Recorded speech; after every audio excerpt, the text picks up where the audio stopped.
വ്യാജ payment app വഴി പണം അയച്ചതായി സ്വർണ്ണ വ്യാപാരിയെ വിശ്വസിപ്പിച്ച ശേഷം ജ്വല്ലറിയിൽ നിന്നും സ്വർണവുമായി മുങ്ങിയ പ്രതി പിടി.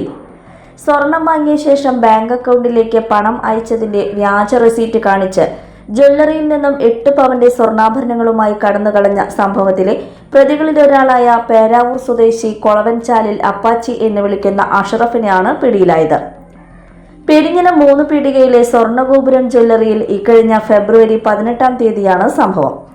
പെരിങ്ങനം സ്വദേശിയാണെന്നും ഗൾഫിൽ ബിസിനസ് നടത്തുകയാണെന്നും പരിചയപ്പെടുത്തി മാലയും വളയും മോതിരവും അടക്കം 8 പവന്റെ ആഭരണങ്ങളാണ് അഷറഫ് വാങ്ങിയത്.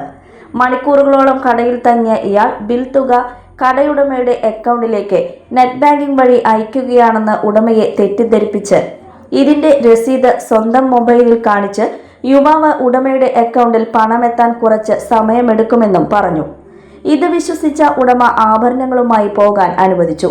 1 മണിക്കൂർ കഴിഞ്ഞും അക്കൗണ്ടിൽ പണം എത്താതായതോടെ ഉടമ കയ്പമംഗലം പോലീസിൽ പരാതി നൽകുകയായിരുന്നു. തൃശൂർ റൂറൽ പോലീസ് മേധാവി ബി കൃഷ്ണകുമാറിന്റെ മാർഗനിർദ്ദേശമനുസരിച്ച് പ്രതികൾ സഞ്ചരിക്കാൻ സാധ്യതയുള്ള വഴികളും ശാസ്ത്രീയമായ മാർഗങ്ങളും തേടി പോലീസ് അന്വേഷണം വ്യാപിപ്പിച്ചതോടെയാണ് പ്രതികൾ പിടിയിലായത്. പോലീസിന്റെ കണ്ണിൽ പെടാതിരിക്കാൻ വിദഗ്ധമായി ഒളിപ്പിച്ചിരുന്ന മോഷണത്തിനായി വന്ന കാർ പോലീസ് കണ്ടെത്തി. തുടർന്ന് വാഹനത്തെപ്പറ്റി നടത്തിയ അന്വേഷണം ചെന്നെത്തിയത് യഥാർത്ഥ വാഹന ഉടമയുടെ അടുത്തായിരുന്നു.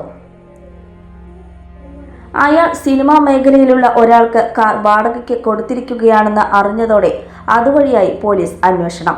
ഈ അന്വേഷണമാണ് ഒടുവിൽ അഷറഫിലേക്ക് എത്തിച്ചതും പിടികൂടാൻ കഴിഞ്ഞതും. ഇവർ ഈ തട്ടിപ്പിനായി ഒരു പ്രത്യേകതരം മൊബൈൽ ആപ്പാണ് ഉപയോഗിച്ചിരുന്നത്. പേയ്മെന്റ് ചെയ്തതായി സ്ക്രീനിൽ വ്യാജമായി കാണിക്കും എന്നതാണ് ഈ ആപ്പിന്റെ പ്രത്യേകത. ഈ ആപ്പിൽ കാണുന്ന പേയ്മെന്റ് റെസിപ്റ്റ് കാണുന്ന ജ്വല്ലറി ഉടമകൾ തങ്ങളുടെ അക്കൗണ്ടിലേക്ക് പേയ്മെന്റ് വന്നിട്ടുണ്ടെന്ന് വിശ്വസിച്ചാണ് ആഭരണങ്ങൾ നൽകുന്നതും വഞ്ചിക്കപ്പെടുന്നതും. അഷറഫും മറ്റൊരു കൂട്ടാളിയും ഒന്നിച്ചാണ് തട്ടിപ്പിനായി കാർ വാടകയ്ക്കെടുത്ത് 3 പീടികയിലേക്ക് വരുന്നത്. അഷറഫ് തട്ടിപ്പിന് മുമ്പ് കാർ വിദഗ്ധമായി ഒരു സ്ഥലത്ത് ഒളിപ്പിച്ച ശേഷം കൂട്ടാളിയെ തട്ടിപ്പിനായി പറഞ്ഞയക്കുകയും പിന്നീട് തട്ടിപ്പ് നടത്തിയ ശേഷം തിരിച്ചു വന്ന കൂട്ടാളിയുമായി കാറിൽ രക്ഷപ്പെടുകയുമാണ് ഉണ്ടായത്. അഷറഫിന്റെ കൂട്ടാളിയായ പ്രതിയെക്കുറിച്ച് പോലീസ് അന്വേഷിച്ചു വരുന്നു. സമാന രീതിയിൽ മട്ടാഞ്ചേരിയിലും താമരശ്ശേരിയിലും തട്ടിപ്പ് നടത്തിയിരുന്നതായി പ്രതികൾ പറയുന്നുണ്ട്.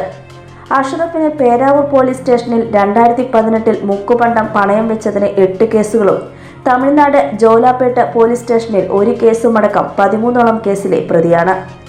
Kodungallur DYSP V K Raju, Kaipamangalam inspector KR Biju, sub ഇൻസ്പെക്ടർമാരായ KS സൂരജ്, മുഹമ്മദ് സിയാദ്, പോലീസുകാരായ സുനിൽകുമാർ, ജ്യോതിഷ്, ഡെൻസ്മോൻ, സൈബർ വോളണ്ടിയർ മൃദുലാൽ എന്നിവർ അന്വേഷണ സംഘത്തിൽ ഉണ്ടായിരുന്നു. ഓഫറുകളുടെ പെരുമഴ നമ്മുടെ സലാല മൊബൈൽസിന്റെ പുതിയ മെഗാ ഷോറൂമിൽ. എല്ലാ ബ്രാൻഡഡ് സ്മാർട്ട് ഫോണുകൾ ഓൺലൈൻ വിലയേക്കാൾ കുറഞ്ഞ വിലയിൽ, കൂടെ 0% EMI and cash back offer, loan ഫെസിലിറ്റിയും എക്സ്ചേഞ്ച് സൗകര്യവും. World class brands with latest models തിരഞ്ഞെടുക്കുവാൻ table top display, authorised technicians, live service centre, Boat, Zebronics, target തുടങ്ങിയ പ്രമുഖ ആക്സസറീസുകളുടെ ഓതറൈസ്ഡ് ഡീലർ. സലാല മൊബൈൽസ്, 3 പീടിക, your smart phone partner. You're watching True Line News.